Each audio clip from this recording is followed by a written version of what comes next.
સંવંત 1876ના માક્ષરવદી પાંચમને દિવસ શ્રીજી મહારાજ શ્રી ગઢડા મધ્ય દાદા ખાચરના દરબારમાં આથમને બારણે ઓરડો છે તેમાં કથા વાંચતા હતા અને થોડો ખેસ પહેર્યો હતો અને થોડી ચાદર ઓઢી હતી અને થોડી પાગ બાંધી હતી અને પીળા પુષ્પની માળા પહેરી હતી અને પીળા પુષ્પનો તોરો પાગને વિશે ઘૂસ્યો હતો અને અતિ પ્રસન્ન થતા વિરાજમાન હતા. આ અતિ પ્રસન્ન થતા વિરાજમાન હતા ને એ નોંધવાનું છે કારણ કે વચનામૃતમાં આગળ જે વાત કરી છે આપણને એવું લાગે કે હવે અપરાધી કરી છે, પણ પ્રસન્ન હોય અને પછી એ વખતે જે ભૂલ દેખાય અને જે સુધારે એમાં થોડું બળ વધારે હોય. અકળાયેલા હોઈએ અને ભૂલ સુધારવા જઈએ એ વખતે એની અંદર થોડુંક ભૂલ રહી જવાની શક્યતાઓ વધારે છે. પણ પ્રસન્ન હોય, પ્રસન્ન એટલે ખબર છે ડ્રોનથી જોયેલી વસ્તુ, ડ્રોન ઉપરથી જોઈએ અને પ્રસંગે જોઈએ ને, પ્રસંગે તો એ સામેથી જોયેલી વસ્તુ છે. તો સામે દેખાય પણ સર્વાંગ દેખાય નહીં કહેવાનો અર્થ એવો છે. તો અહીં ભગવાન સ્વામિનારાયણ સંતોએ ખાસ એ વસ્તુ નોંધી છે, વિશેષ સમજવાની છે કે અતિ પ્રસન્ન થતા વિરાજમાન હતા. હવે પ્રસન્ન હોય એ વસ્તુ બરોબર છે, અતિ પ્રસન્ન એ કેવું હોય?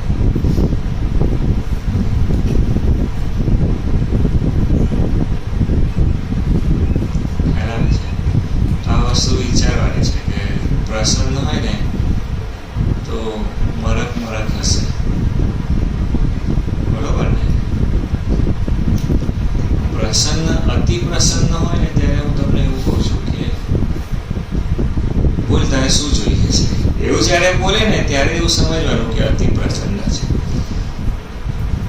તપ કરે, કોઈ તપ કરે અને એને ભગવાન કહે કે બ્રહ્માજી એમ કહે કે બોલ બોલ માગે તે આમ, તો હજુ એ પ્રસન્ન છે. પણ ભગવાનને એમ થાય કે આને હું શું આપી દઉં, એવો જે વિચાર આવે એમને ત્યારે એવું સમજવાનું કે હવે આપણે એવી ક્રિયા કરી છે કે અતિ પ્રસન્ન થયા છે. નહીં તો આપણી ક્રિયાઓ કેવી હોય સાચી, શ્રાપ દો કે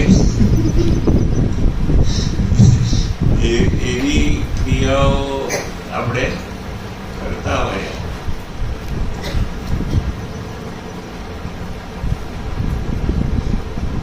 બહુ સાચું કહું ને કે આપણા બધા ઉપાયો બધા કુરાજી કરવાના છે. ભગવાન અને સંતના સંબંધમાં આવીએ પછી આપણને રાજી કરવાનો વિચાર આવે. પણ છતાં હું તમને એવું કહું છું કે પદાર્થોથી રાજી કરવાનો આપણો પ્રયત્ન વધારે છે, બરોબર ને? પણ ખરેખર વર્તનથી જે રાજી કરવાના છે ને, અંતરથી જે રાજી કરવાના છે ને, એ રાજીપો ઘણો મોટો છે. કે ગીતાજીમાં ભગવાન કૃષ્ણ પર્વતમાં બોલ્યા છે કે પત્ર પુષ્પ તો હું આ વસ્તુથી રાજી થઉં છું, એટલે મને કંઈ અર્પણ કરે તો હું એમાંથી રાજી થઉં છું. પણ મન અર્પવું ને એ બહુ અઘરું છે. અને મૂળ શું છે, આપણને એવું થાય કે મન તો મારે અર્પણ કરવું તો છે અને હું અર્પણ કરું બી છું, હું એમાં હોશિયાર પણ છું. કોઈને મન અર્પણ કરવું હોય તો આપણે કરી શકીએ છીએ, પણ આપણે જેને મન અર્પણ કરીએ છીએ એ આપણી સામે પ્રત્યક્ષ છે, તો આપણે મન સહજ જ અર્પણ કરી શકીએ છીએ. એક બીજું, આપણને એમાંથી લાભ છે એટલે આપણે તરત મન અર્પણ કરી શકીએ છીએ, બરોબર ને? બીજી વાત એ છે પણ ભગવાન એ વખતે અપ્રત્યક્ષ છે, પરોક્ષ થાય છે, એટલે આપણને એવું થાય છે કે આ મન અર્પણ કરવું તો ક્યાં કરવું? ટપાલ તો હું લખી દઉં પણ એડ્રેસ નથી તો. અને બીજું કે જે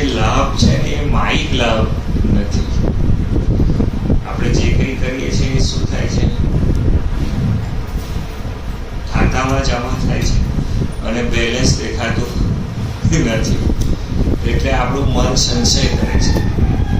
એવું થાય ને કે ભાઈ હું કરું છું એ પહોંચે છે કે નથી પહોંચતું, બેલેન્સ જમા થાય છે કે નથી થતું. ભગવાન સ્વામી એના માટે એક વચન આપ્યું છે વચનામૃતમાં કે જેમ કોઈ હુંડી લખનારો હોય તો એ હુંડી લખે તો એમાં કંઈ રૂપિયા દેખાય નહીં, પણ સાહુકારને જઈને આપે અને પછી એ હુંડીમાંથી રૂપિયાનો ઢગલો થાય. એટલે આ વાતને યાદ રાખીને હું તમને કહું છું કે એક આનાથી વિશેષ પ્રયત્ન એવો પણ કરવાનો છે.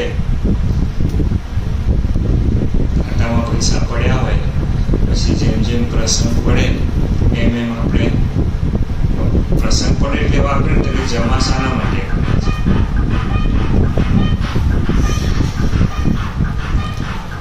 તો જમા શાના માટે કર્યા છે? તો એ જમા એટલા માટે કર્યા છે કે જ્યારે બહુ ખરાબ પરિસ્થિતિ આવે તો એ રૂપિયા વપરાય, બરોબર?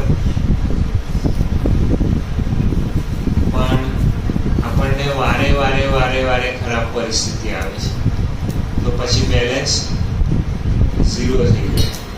એટલે આપણે હવે આ જગ્યાએ આપણે શું આપણી પાસે ઉત્તમ ઉપાય છે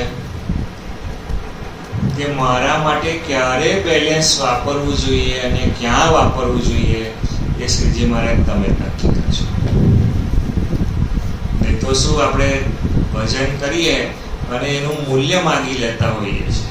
આપણે મૂલ્યવાળું ભજન કરીએ છીએ તો એ ભજન આપણું કામ લાગતું નથી.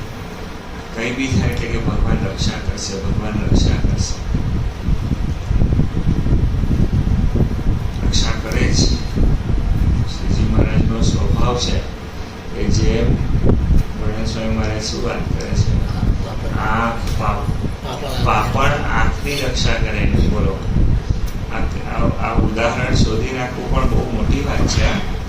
આટલી નજીક નહીં તો સ્વામીજી થાય નહીં, બહુ અઘરું છે. દેહમાં જ દેહની વાત, દેહમાં જ દેહની વાત છે.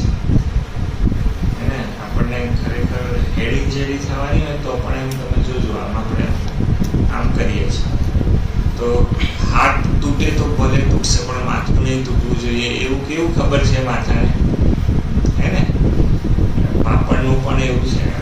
એકદમ આમ ધૂળ આવે ને એટલે આમ તરત કરવી, ખાલી તરવાને જ આમ આંખ સામે આવે અને એવું આંખ બંધ થાય એવું નહીં. ધૂળ બી આવવાની હોય તો આંખ આમ ચીણી થઈ જાય. ગાડી ચલાવતી વખત પણ એવું થાય, તમે જોજો. તો શરીરનું અંગ જ બીજા અંગની રક્ષા કરે છે. આ બહુ માઇક્રો મેનેજમેન્ટ છે, બહુ માઇક્રો મેનેજમેન્ટ છે. હું તમને એવું કહું છું કે આપણી અંદર બી એવું છે કે આપણે આપણી વૃત્તિ, આપણને જેમાંથી સુખ આવે એ વસ્તુ માટે આપણે જૂઠું બોલીએ છીએ. ખ્યાલ આવે છે? તો એ માનસિક માઇક્રો મેનેજમેન્ટ છે. જે જૂઠું બોલવાની જે ક્રિયા છે આમ શું છે? આમ તો બચાવ જ છે ને. એટલે વરસાદ પડે તો રેનકોટ નહીં પહેરવાનું, ઠંડી પડે તો ગરમ કપડાં નહીં પહેરવાના, પહેરવા જ પડે. તો આપણે શું કહીએ? જૂઠું તો બોલવું જ પડે ને, નહીં તો જગતમાં જીવાય કેમ ને? કઈ રીતે? એકદમ માઇક્રો મેનેજમેન્ટ છે આ વસ્તુ. અને ઘણા તો એવું સારું બોલે ને, અને પછી તમે ધીરે ધીરે ધીરે ધીરે જ્યારે બોલવા માંડો ને તો તમારી એની અંદર માસ્ટરી આવવા માંડે. એવું એટલું ઠાવકું ને એવું વ્યવસ્થિત બોલે ને કે આપણને એવું લાગે કે આ સાચું છે. તો જૂઠું સાચાનો વેશ થાય, પણ ધીરે ધીરે ધીરે ધીરે કરતા જીવન જૂઠું થઈ જાય. તમે સૌથી વધારે શું કરો છો? શરીરમાં સૌથી વધારે પંચેન્દ્રિયોની જે ક્રિયા છે સૌથી વધારે શું થાય છે ખબર છે? સાંભળવાની ક્રિયા સૌથી વધારે થાય છે. સૂઈ જાવ એટલે આંખ બંધ થઈ જાય, ન જોવાનું હોય તમે ન જોજો, પણ ન સાંભળવાનું હોય ન સંભળાય. એ બહુ જો એ ટેકનિક તૈયાર કરી ન હોય ને તો એ તમને અઘરી પડી જાય. અને જનરલ એવું છે ને કે એ તો તૈયાર હોય જ નહીં. અને નહીં સાંભળવાનું, આપણને સાંભળવાનું મન વધારે થાય. આપણે 4-5 જણ ઊભા હોઈએ અને 2 જણ 5 જ ફૂટ દૂર ઊભા જઈને વાત કરે કે ખાલી એના હોઠ પકડે તો આપણું ધ્યાન અહીં ઊભા હતા ત્યાં શું કરવાના હશે, શું વાત કરતા હશે, શું આપણને એમાં વધારે રસ. તો કાન બહુ સરવા વસ્તુ છે. તો સ્વામીજી ત્યાંથી બધું અંદર ઇનપુટ, આપણને જનરલ એવું જ હોય છે કે આપણે આંખથી વધારે ઇનપુટ કરીએ છીએ, પણ કાનથી વધારે ઇનપુટ થાય છે. અને તમને એનાથી એક આગળની વાત પૂછું કે જે શબ્દ છે, ભગવાન સ્વામિનારાયણ વચનામૃતમાં શું બોલ્યા છે કે શબ્દ છે તે તો આકાશનો ભાગ છે. તો એ આપણે એવું નહીં કે આપણે કોકનું સાંભળવું ન હોય કે સહન ન કરવું હોય કે બહુ માઠું ન લગાડવું હોય તો આપણે આ વિચાર કરવો કે શબ્દ છે એ તો આકાશનો ભાગ છે. પણ મૂળ વસ્તુ એ છે કે શબ્દ એ આકાશનો ભાગ છે. બધા તત્વોની અંદર આકાશ તત્વ વધારે છે, બરોબર ને? અવકાશ જે છે એ વધારે છે અને શબ્દની અસર થાય છે. અને મંત્રની અસર કેવી થાય છે? જે લોકો મંત્ર બરોબર કરતા હશે, હવે જે લોકો માળા કરતા હશે, 11 માળા જેણે કરવાની શરૂ કરી હશે, હૃદયથી જેને માળા કરવાની શરૂ કરી હશે એને એ વસ્તુનો ખ્યાલ આવશે. અને જે નિયમથી કરશે ને, ઘણા કેવું કરે કે આજે કરી 2 દિવસ ના થાય, પછી ત્રીજા દિવસે કરે, પછી કરે. તો એમને એ વસ્તુ ખ્યાલ નહીં આવે. પણ જે નિયમથી કરે, નિયમથી એટલે કેવું કે એકાસને બેસે, એના નિયમ હોય કે જળ પીધા વગર કરે, ભોજન કર્યા વગર કરે, એની એ જ માળા, એટલે એક જ માળા કરે. જે આજે હોય પછી કાલે બીજી હોય, કાલે ત્રીજી હોય, ભૂલ પડી હોય તો ઠીક, પણ બાકી માળા એની એ રાખે, એ જગ્યાએ બેસી અને કરે, એ સમયે કરે કે ભાઈ નક્કી કર્યું હોય કે સવારે 7 વાગે કરીશ કે 8 વાગે કરીશ, પછી રાત્રે 8 વાગે ન કરે. તો એ રીતે જેમ સ્વામીજી માળા અને એ બધું જો નિયમથી કરે અને પછી એ માળા 11ની 21, 51, 100 એમ જેમ થતી જાય તો એ તમને એ વાઇબ્રેશનનો ખ્યાલ આવે. કારણ કે મંત્ર છે ને, હમણાં મને કાલે ખરી વખત કદાચ પેલું યુટ્યુબ ઉપર એમાં સ્વામીનું આવે છે ને, તો એ કંઈક એ જોયું હશે તો એ કે કહું કે મને વેદમાંથી આ મંત્ર મળ્યો છે તો હું કરું. તો એમને કહ્યું કે નહીં, જે ગુરુ મંત્ર મળ્યો છે એ કરવાનો છે. તો ગુરુ મંત્રમાં એક દિવ્ય શક્તિ છે, ખ્યાલ આવે છે? અને એ દિવ્ય શક્તિ આપણે આપણી અંદર ઉતારવાની છે. મંત્ર તો સિદ્ધ જ છે, મંત્ર કંઈ સિદ્ધ કરવાનો નથી, મંત્ર સિદ્ધ જ છે. ઘઉંમાં શક્તિ છે કે નહીં, ચોખામાં શક્તિ છે કે નહીં, એને સ્વામીજી બધામાં શક્તિ છે. તો પછી આપણે એને આપણા શરીરમાં ઉતારીને એ શક્તિને આપણા શરીરની અંદર પ્રસરાવવાની છે.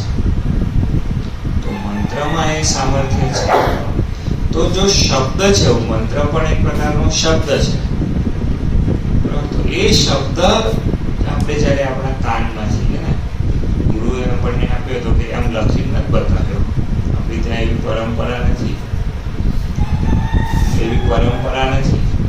કે આપણે એવું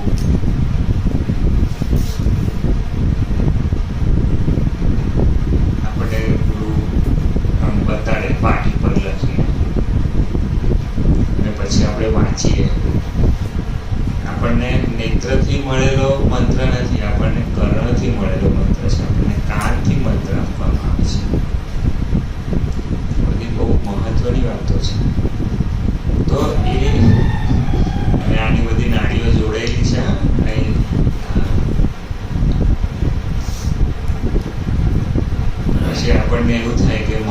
છે એ તો આધ્યાત્મિક વસ્તુ છે ને, તો દેહ જોડે કેવી રીતે સંલગ્ન છે? એના માટે આપણે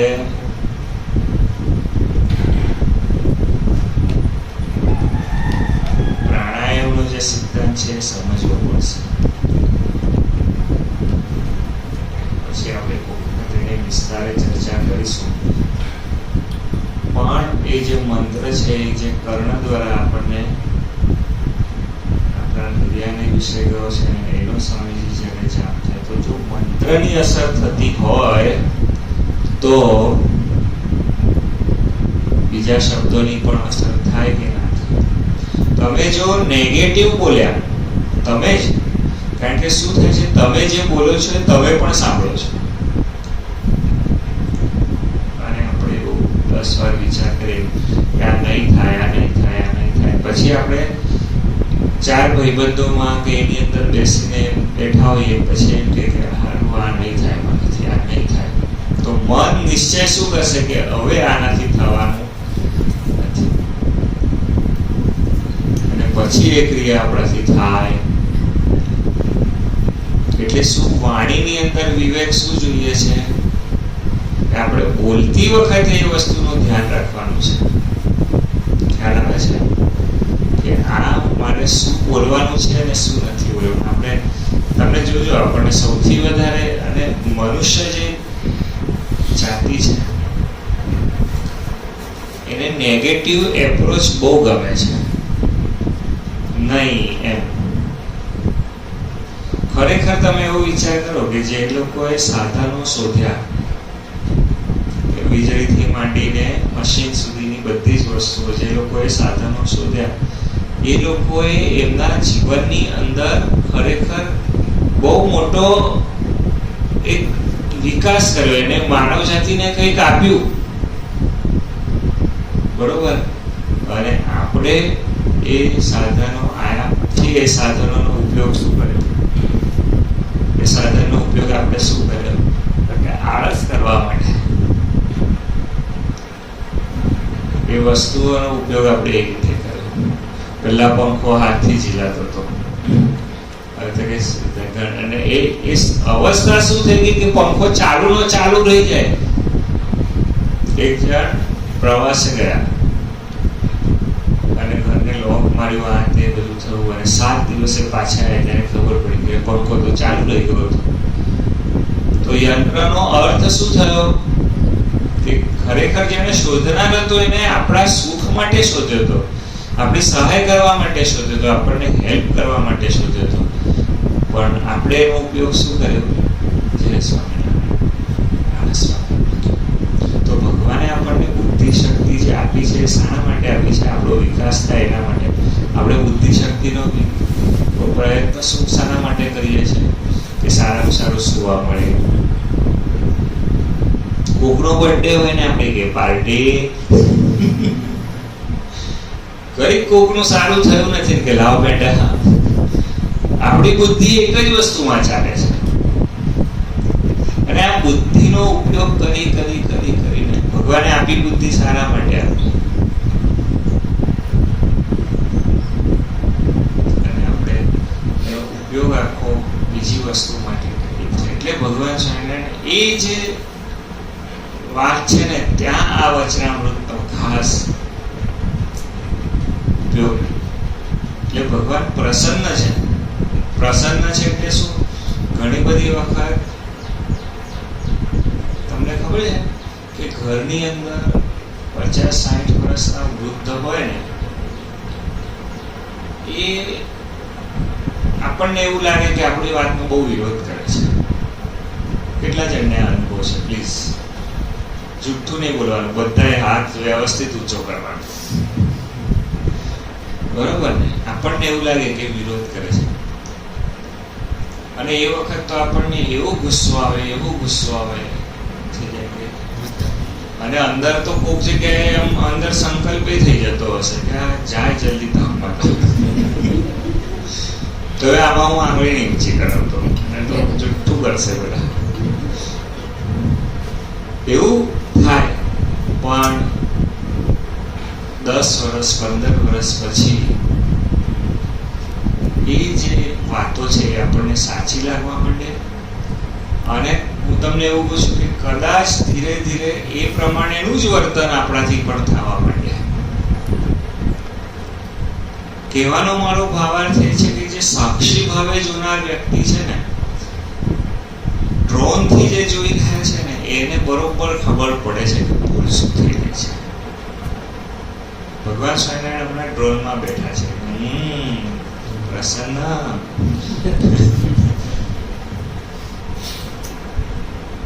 અને આપણે શું કરી રહ્યા છે? અરીસામાં જોઈ રહ્યા છે. અને અરીસાનું ખબર છે મેઇન પ્રોબ્લેમ શું છે? અરીસો છે ને જેવું હોય એવું બતાડે, પણ છબી ઉલટી બતાડે. આ ગાલે ઊંધું થયું હોય ને તો ત્યાં આ જ ગાલે બતાડે પણ ઊંધું હોય. હમણાં કોઈક શાયરની વાત સાંભળતો હતો કે મને બહુ આખું કઈ યાદ નથી, પણ એમ કે धूल थी चेहरे पे और आईना साफ करता रहा. એવી સ્થિતિ છે. મને બહુ કઈ આખું યાદ નથી, પણ મેં સાંભળ્યું, મને આ શબ્દ યાદ છે. આપણે ખરેખર એવું જ છે. આપણને ખરેખર એવું છે. ભૂલ આપણી થતી હોય, શ્રીજી મહારાજને કયા કરી મદદ નથી કરતા, કૃપા નથી કરતા, કશું કરવું નહીં તમારે, અમે કરી કરીને મરી ગયા, આટલી સેવા કરી, આટલા નિયમો પાડ્યા, આટલું કર્યું, અને તમને સહેજ દયાનો છાંટો નહીં. એવું થાય. ધૂલ જમી थी चेहरे पर और आईना साफ करता. અને આમાં તો માઇનસ બેલેન્સ થાય. આપણે એમ કહીએ કે તમે મારી બાજુ જોતા નથી, એટલે પેલામાં 1 રૂપિયો કપાવો ને તો 2 રૂપિયા કપાય. એક સાયકોલોજી, હું તમને શું કહું છું, તમે એ શબ્દ બોલો કે વિચારો, એની ઇફેક્ટ તમારા ઉપર જ પહેલી નેગેટિવ થાય છે. આમ ગાળ દેવાની મજા કેવી આવે બીમારી, આમ થઈ જાય કે ઓ શાસ્ત્ર ભણું છું જાણે. પણ આમ બોલ્યા પછી, એ બધું થયા પછી તમે જોજો અંદર ભલો પાર ત્રાસ થવા માંડે.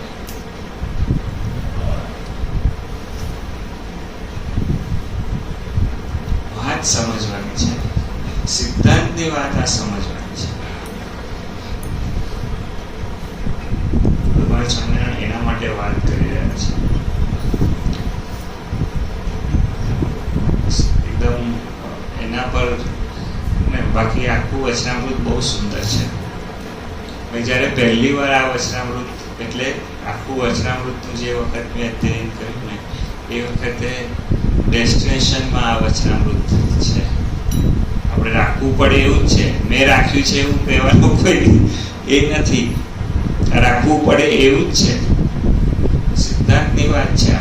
ભગવાન સ્વામિનારાયણ આ વચનામૃતમાં શું વાત કરે છે કે આપણા સત્સંગમાં થોડો કુશળનો ભાગ રહ્યો જાય છે. તે આજે કાઢવું, ચાલુ વર્તમાન કાળ, તે આજે કાઢવો છે. અને આ પ્રકરણ એવું ચલાવવું છે જે ભગવાન સ્વામિનારાયણ 144 પ્રકરણ ચલાવ્યા, બરોબર, 144 પ્રકરણ ચલાવ્યા. તો એ પ્રકરણો ચલાવ્યા, એ કેવા પ્રકરણ ચલાવ્યા? આપણે તો લિસ્ટ વાંચીને મૂકી દઈએ. ખંજવાળ આવે તો ખંજવાળવાનું નહીં, શિયાળો હોય તો ઉગાડામાં બેસવાનું, ચોળીને સ્નાન કરવાનું નહીં, જ્યાં ભિક્ષા મળે ભિક્ષા માંગવા જવાનું નહીં. આવા વચનામૃતો બોલો. અરે આવા પ્રકરણ, જ્યાં ભિક્ષા મળે એને બરોબર પાણીમાં છોડવાની, બધું બરોબર ટ્રાય કરવાનું, બધું નીકળી રસ નીકળી ગયો છે. પછી કૂતરા આમાં મૂકવાની, પછી કૂતરું સૂંઘી જતું રહે, ખાય નહીં, પછી ખાવાની. આપણે તો ભિક્ષા કરવા જવાનું હોય તો થાળ કોકના ઘરે હોય તો જોઈએ કે કોના ઘરે થાળ છે. બરોબર જમાડે છે. રવિભાઈ ઘરે જઈએ કે પરાણે જમાડશે.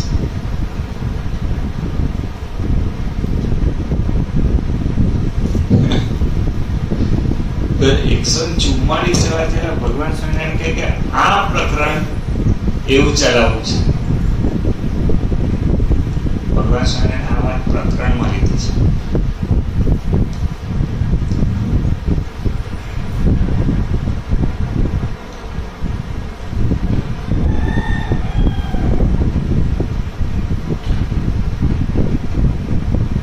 આપણા સત્સંગમાં કોઈ પણ એવી હિંમત રહિતની વાત કરશો તો કેવી હિંમત રહિતની વાત ના કરશો કે સત્સંગમાં કુસંગ તે શું છે? તો જે વાતના કરનારા હિંમત વિનાની વાત કરે છે તે સત્સંગમાં કુસંગ છે. તમે બધા પહેલા જે મને ના પાડો છો અને પછી હા પાડો છો એ આમાં આવ્યા. ખ્યાલ આવ્યો? અને હા પાડીને જે નથી કરતા તે પણ આવ્યા. બરોબર ને? બેવ બાજુ ક્રિયા નથી થતી. ખ્યાલ આવે છે? તમને એવું થશે કે કોઈ બાજુ છોડતા નથી,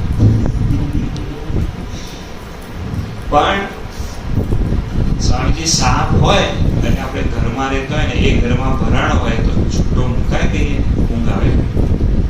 એને ના મુકાય સ્વામીજી, એને બરોબર પકડવું પડે. અને એને જે પકડે એ જ મદારી કહેવાય કે નહીં? નહીં તો એને બીજાને મદારી કેમ નો કહેવો? એટલે ભગવાન સ્વામિનારાયણ વાત આ બે વસ્તુ કરે છે. હું તમને ખાલી એની ડેફિનેશન કહી દઉં છું. ભગવાન સ્વામિનારાયણ વાત કરી છે એ જ હું તમને કહ્યું છું, પણ હું થોડુંક વધારે પુસ્તક હોય પછી ગાઈડ જોઈએ એવી વાત કરી રહ્યો છું. ભગવાન સ્વામિનારાયણ કરતા વધારે કોઈ વાત નથી કરી રહ્યો કે અર્થ તૃત્યમ પણ નથી કર્યો કે ભગવાન સ્વામિનારાયણ કંઈક કહેતા હતા અને પછી હું કંઈક બીજું બોલું છું એવું પણ નથી કરી રહ્યો. એટલે બે વાત છે કે વાત કહું એટલે પહેલા ના પાડે, કાં તો પછી હા પાડે અને કરે નહીં. ત્રીજી પણ એક વાત છે, મોડું કરે. બધી રીત છે. અને આળસ હોય ને તો આળસનો અર્થ શું થયો કે શક્તિ હોય છતાં કરે નહીં. પણ મૂર્ખનો અર્થ છે શક્તિને ઓળખે છે. ખ્યાલ આવ્યો? આળસુ એ અલગ પ્રકારની ડેન્જરનેસ છે.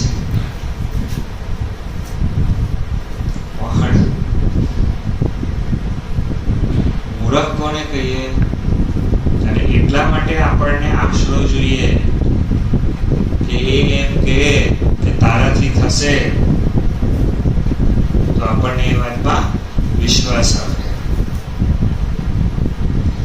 એના બળે આપણને બળ છે.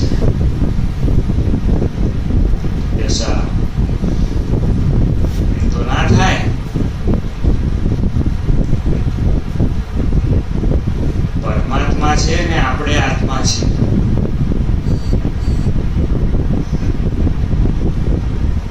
તો શ્રી કૃષ્ણ પરમાત્મા કહે છે કે સર્વમાં વ્યાપ્ત છું. ભગવાન સ્વામિનારાયણ સુવચનામૃતમાં કહી રહ્યા છે કે સર્વ જીવોને ચલાવનાર એ જે સંત છે તેની શક્તિ છે. શું વાત કરે? એના વડે આપણને બળ છે. આપણે બધા જીવીએ છીએ, બરોબર? એક લૌકિક ઉદાહરણ આપણે લઈએ, જે સૂર્યનારાયણ છે એનો પ્રકાશ છે એ આપણામાં ઉર્જા શક્તિ છે, અન્યથા જીવીએ. એમ ઈશ્વર જે છે પરબ્રહ્મ પુરુષોત્તમ નારાયણ છે એ આપણા સર્વેનું જીવન છે. હમણાં સૂર્ય 3-4 દિવસથી નથી દેખાતો તો આપણને એવું લાગે કે આ ચાલેલા, આપણે તો સૂર્ય વગર બી જીવી લઈએ. આપણને એવો વેર પડે ચાલે. અલાસ્કા ને રશિયાની અંદર અલાસ્કા કરીને જગ્યા સાઇબેરિયા, અલાસ્કા છે. અલાસ્કા છે. સૂરજ જ નથી ઉગતો. નોર્વેમાં, અલાસ્કા તો અમેરિકામાં કેસીસમાં, સોરી, નોર્વેમાં. પણ આ રશિયાનો એક પ્રદેશ એવો છે કે -45-55 સાયબેરિયા સૂર્યની યુક્તો સ્વામીજી. અને અહીંથી ત્યાં જાઓ એટલે પાછું એક શેલ્ટર જોઈએ. તમે બહાર ન રહી શકો. નહીં તો જો તમે 1 કિલોમીટર શેલ્ટર વગર ચાલી ગયા તો જય સ્વામિનારાયણ. સૂર્યનો શું પ્રભાવ છે એ હું તમને કહી દઉં છું. આપણે જે જમીએ છીએ એની અંદર પણ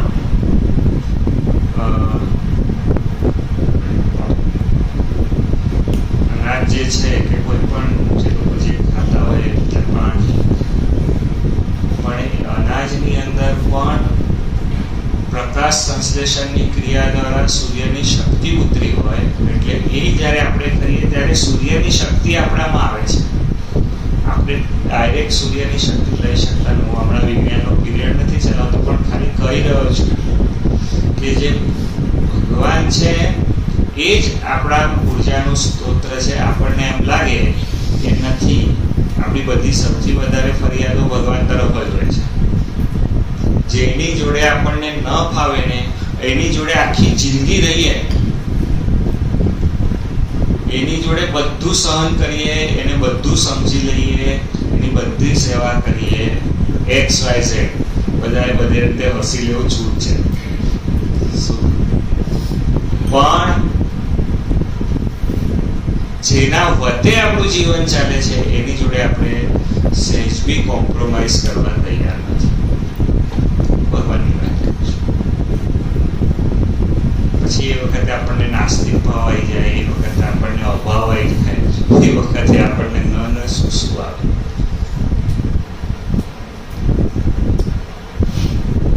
બહુ ડેન્જર વસ્તુ છે. તો જે વાતના કરનાર હિંમત વિનાની વાત કરે છે તે સત્સંગમાં કુસંગ છે. તે કેવી રીતે વાત કરે છે? તો એમ કહે છે જે ભગવાનનું જે વચન તે યથાર્થ કોણ પાળી શકે? ઘણા બધા પ્રસંગો, નાના નાના પ્રસંગો હોય, પણ આ થશે કે કેમ એવો જે વિચાર હોય ને, મેં જોયા છે. સરકાર ઘણા બધા પ્રસંગો જો આપણને એવું થાય કે આ નહીં થાય, પણ પછી હર્ષદ કાકા તમને એવું કરી બતાવે નહીં. હા, કરી બતાવે એ વસ્તુમાં થોડો અહંકારનો એ થઈ જાય, પણ કરે એટલે રાજી કરવા માટે કરે. બહુ ઊંડાણની વાત છે, થોડુંક સમજવાનો પ્રયત્ન કરો કે કોણ પાળી શકે અને વર્તમાન ધર્મ પણ યથાર્થ કોણ પાળી શકે. માટે જેટલું પડે તેટલું પાળીએ. અને ભગવાન તો અથક ઉદાહરણ છે, તે કલ્યાણ કરશે. અને વળી એમ વાત કરે છે ભગવાનનું સ્વરૂપ જે હૃદયમાં ધારવું તે કંઈ આપણું ધાર્યું ધરાતું નથી. એ તો ભગવાન જેને દયા કરીને ધરાવે તેને ધરાય છે. એવી રીતની મોડી વાત કરીને ધર્મ, જ્ઞાન, વૈરાગ્ય અને ભક્તિ ઇત્યાદિ જે ભગવાનની પ્રસન્નતાના જે સાધન તેમાંથી બીજાને મોળા પાડે. સમજવાનું છે. હા, હમણાં એક સમર્થ વ્યક્તિ જોડે બેઠો, હું ખરેખર કહી રહ્યો છું, ઘણી બધી વખત હું એમ બોલું કે આ મહાપુરુષ છે એટલે તમે એને ડ્યુઅલ વર્ડમાં લો છો. અને કદાચ એવું હશે કે હું ડ્યુઅલ વર્ડમાં બોલું છું, એને ડ્યુઅલ મિનિંગમાં બોલું છું, પણ હું તમને એવું કહું છું કે સમર્થ વ્યક્તિ જોડે બેઠો હતો. મને કે સ્વામીજી 7 થી 8 મહિનાની અંદર બ્રહ્માનંદ હૃદયના વિશે આવવા માંડ્યો છે. 2 મિનિટ એની સામે જોઈ રહ્યો, કીધું એટલે શું થાય છે? એક સ્વામી 6-8 મહિના પહેલા તો એવું લાગતું હતું જિંદગી ખલાસ, કંઈક મજા નથી આવી રહી, બધું આ વિખેર થઈ ગયું હતું. બધું કર્યું શું? તો કે ભગવાને જે વાત કરીને એને બરોબર પકડી અને એ પ્રમાણે વર્તવાનો પ્રયત્ન કર્યો. ત્યાગ વૈરાગ્ય લાવી અને ભગવાનનું બરોબર સ્મરણ કર્યું. અહીંયાની વિશે બોલે પથરામાં પાણી ફૂટ્યું હોય ને એવું થઈ ગયું છે. ખરેખર આમ ઊભો થયો, મેં એની પીઠ થાપડી, પણ હૃદયથી તો મેં એને દંડવત જ કર્યા. કારણ કે હમણાં આ સ્વામી બોલ્યા ને કે એક જીવને સત્સંગી કરવો ને એક બ્રહ્માંડ તાર્યાનું પુણ્ય છે. એ સ્વામીજી બીજાને સત્સંગી કરવો ને એ સહેલો છે, પોતાની જાતને સત્સંગી કરવી ને એ અઘરી છે. અને એ હું એવું કહું છું કે આયા છે ધંધો સારો ચાલે ને આ થાય ને પેલું થાય ને ઠીકણું થાય, પણ મૂળ આપણે શ્રીજી મહારાજનો દરવાજો ચડ્યા શું કરવા?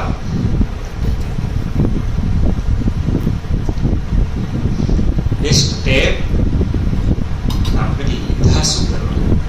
કે આપણે આપણા આત્માના કલ્યાણ સારું, કે જે એ ઈચ્છે છે કે ભગવાન સ્વામી કે તલ માત્ર કસર નથી રહેવા દેવી, એવો જે ભગવાનનો સંકલ્પ છે કે મારો હરિભગત છે એને યમ દર્શન નહીં, સીધો મારા ધામમાં, એ જે સંકલ્પ છે બરોબર ને, એ સંકલ્પના સારું જેને પ્રયત્ન કર્યો છે એ સત્સંગ છે.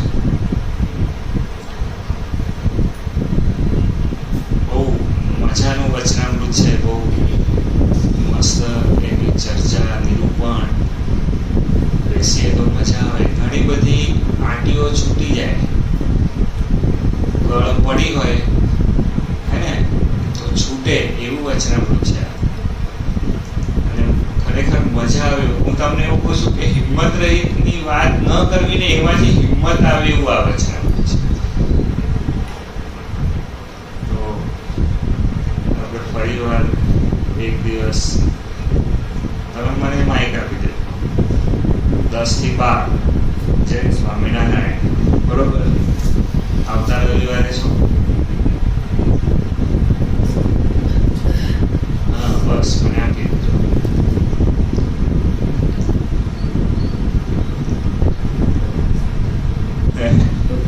બસ 32 તારીખ છે.